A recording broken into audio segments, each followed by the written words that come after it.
throw two names to the both of you, and I want to know whether you think they'll be joining Liverpool. Mark Gahey and Alexander Isak. Gary? Well, if they do, then Liverpool suddenly have an incredible squad. Do I think they're going to? You can never tell, can you, with football? I think Liverpool would like both of them, for sure. Yeah, I think Liverpool do need another central defender. And I think Isak really fits in with the Liverpool way. Do you think it's going to happen? It's not a question of wanting it. Do you reckon it's going to happen? I hope it doesn't happen. It doesn't happen? I hope Isak doesn't get his move. I think the way he's conducting himself, I think a Premier League club has got to now make a stand now. Players can't be doing this, agents can't be doing it. It's ruining the game.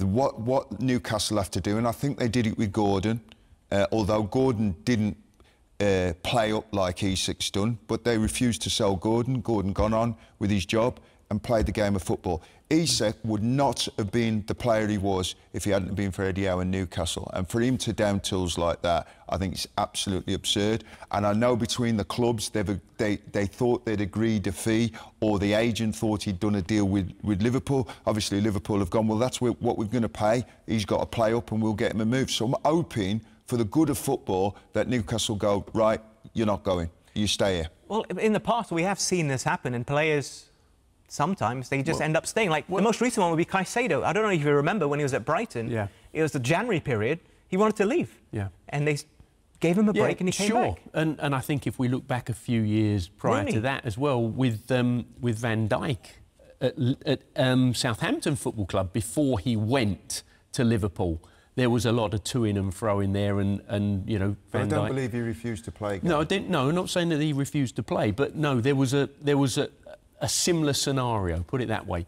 I think it's difficult because it is a huge multi-million-pound business, and actually, so if you're nice in business, very often you don't succeed. Yeah, but you signed a contract, Gal. You're a football player. You signed a contract. You signed a 6-year contract. Right? Unless there's something we're not privy to, so unless he's been promised something behind the scenes, because it might have been promised with the... what's her name? Shevlin, who's left? The woman who was there. She's now departed. Amanda Staveley. Staveley. If I try to summarise it, it's alleged that he told the club he wanted to leave. He's been wanting a new contract. When Paul Mitchell came to the club, he said, OK. But then he got sacked. They still haven't really officially replaced him. It's been very much up in the air. So perhaps he feels a bit hard done by, and that's why he wants to leave. And I get that. I've got no problem with a player wanting to leave a football club. Got no problem with that whatsoever. But you're under contract and you're getting paid by that football club. So you can go in and speak to the chairman, go in and speak to the manager, and let them know how you feel. They obviously have a price, because, you know, how are they going to replace Isak? You know, so they want a figure that they want for him, and that's their right. But you can't down tools like that and it's happening way too often in football now, and instigated by agents. So I'm hoping that Newcastle stand firm and they say, right, you've got to stay here now.